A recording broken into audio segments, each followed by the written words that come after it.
क्या हुआ? खैरियत? तुम्हारा ये जरियून से शादी करने का फैसला गलत फैसला है रहा। अरबान ने आपको बताया होगा। अब तो फैसला हो गया ना, अब चाहे कोई भी कुछ भी कहे। और ये फैसला अपने बाप को बताना जरूरी नहीं समझा? मैं जानता हूं बेटा, तुम्हारी जिंदगी में मेरी कोई खास अहमियत नहीं है, लेकिन इतना जरूर कहूंगा कि जरियून तुम्हारे काबिल नहीं है। सैफ साहब के बिजनेस को तो नुकसान पहुंचा है, लेकिन बेटा वो तुम्हें सिर्फ, मेरा मतलब है वो तुम्हें एक आसान टारगेट समझता है। अब मैं यही तो चाहती हूँ कि वो मुझे एक आसान टारगेट समझे। मगर बेटा वो अच्छा लड़का नहीं है। मुझे पता है वो आपको नहीं पसंद, मैं जानती हूँ, लेकिन अब तो फैसला हो गया ना। चले मैं चलती हूँ। और आज तो ऑफ था। हाँ, वो मुझे एक काम है। तो चलो मैं छोड़ देता हूँ। नहीं, वो मैंने कैब करवा लिया, मैं चली जाऊंगी।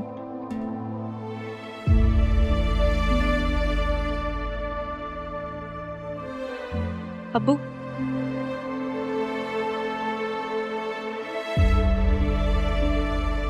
आपने मेरा तब साथ दिया था जब मेरे सारे अपनों ने मुझ पर सवाल उठाया। अगर आपने उस वक्त मेरा साथ दिया था तो आप अभी भी मुझे सपोर्ट कर सकते हैं ना, कि बेटी हूं मैं, कुछ ऐसा नहीं करूंगी जिसकी वजह से आपको परेशानी है। भरोसा है ना आपको अपनी बेटी पे? मैं आती हूँ।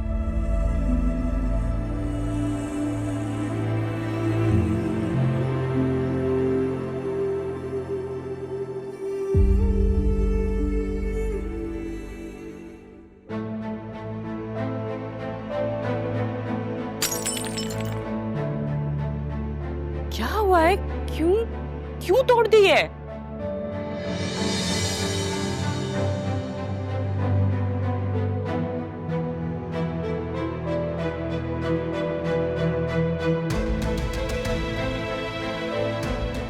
देखो बेटा, खुद को हल्कान मत करो।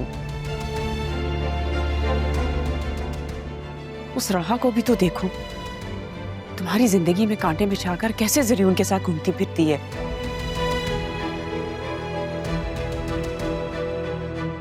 तुम भी निकलो इस सारे सदमे से बाहर, अरमान से मिलो जुलो, एंजॉय करो अपनी जिंदगी। काश मुझे सच पता ही ना होता, काश मुझे सबका पता ही ना होता, काश मुझे भी ना हो। अरे तो अच्छा है ना, मालूम हो गया, देर तो नहीं हुई कम से कम।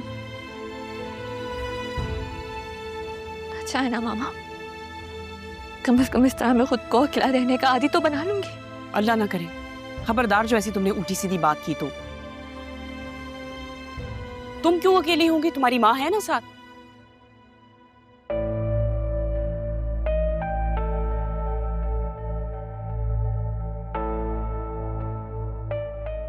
लगता है मुझे ही कुछ करना पड़ेगा।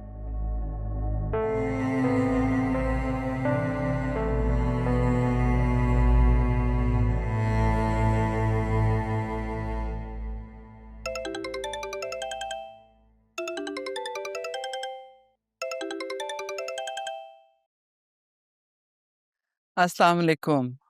पहुंच गया आप लोग खैरियत से? जी जी, सब खैरियत है, खैरियत से पहुंच गए। वो ज़ैनब भी खालदा को सारा भेज देती हैं, घर बनता तो थोड़ा सफाई हो जाती घर की। हाँ हाँ जरूर, क्यों नहीं। और ये तो अच्छा हो जाएगा ना, खालदा को तो सारे घर के कामों का पता भी है, वो अच्छे से काम कर देगी। अच्छा आप मुझे बताएं, अदील भाई तो ठीक है ना?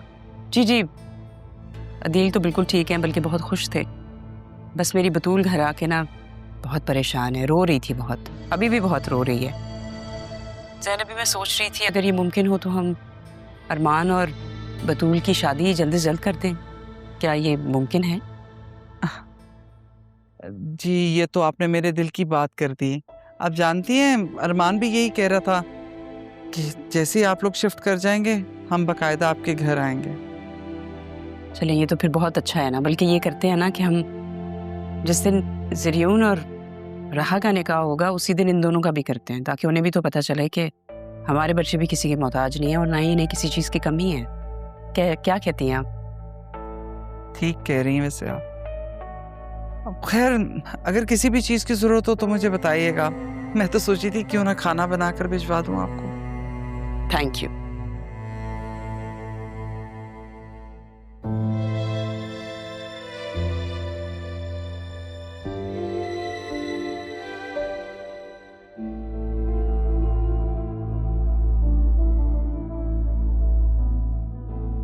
बिजनेस के मामलात बहुत खराब हो गए मामी की वजह से। बहुत मुश्किल से संभाला मैंने। पुराने लोगों को फायर किया, नए इन्वेस्टर्स को भी हायर किया, कॉस्ट भी बहुत ज़्यादा कट डाउन की। मुझे हमेशा से तुम पे यकीन था कि तुम सब कुछ कर लो। दादा जान ने तभी तुम पे जिम्मेदारी सौंपी।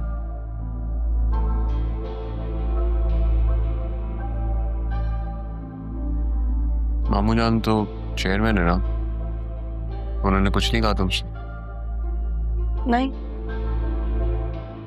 उनकी बीवी की वजह से ही तो ये सब हुआ है। वो क्या कहते हैं, अंकल रफीक ने मुझे लॉस विद क्लॉज बताया कि पूरा बिजनेस मेरा है। इतना जल्दी तुमने ये सब कुछ कर लिया। I am really proud of you. Thank you. तो मेरे पुराने ऑफिस आए थे ना, वहाँ पे तुम मेरे बॉस से भी मिले थे, वो बहुत अच्छा। उनको पता चला कि नाना जान की कंपनी स्टेक पर है, उन्होंने हेल्प किया मेरी।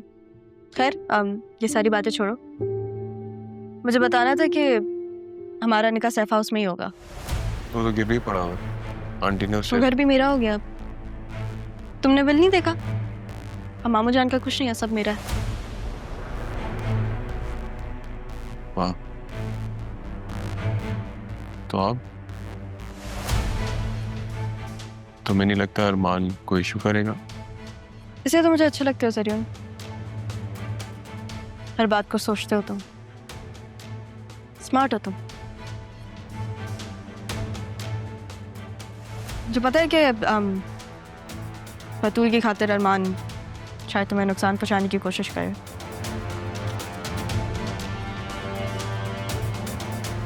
पर वो नहीं कर पाएगा क्योंकि तुम उसकी पहुंच में नहीं हो, और मैं तुम्हें कुछ होने नहीं दूंगी।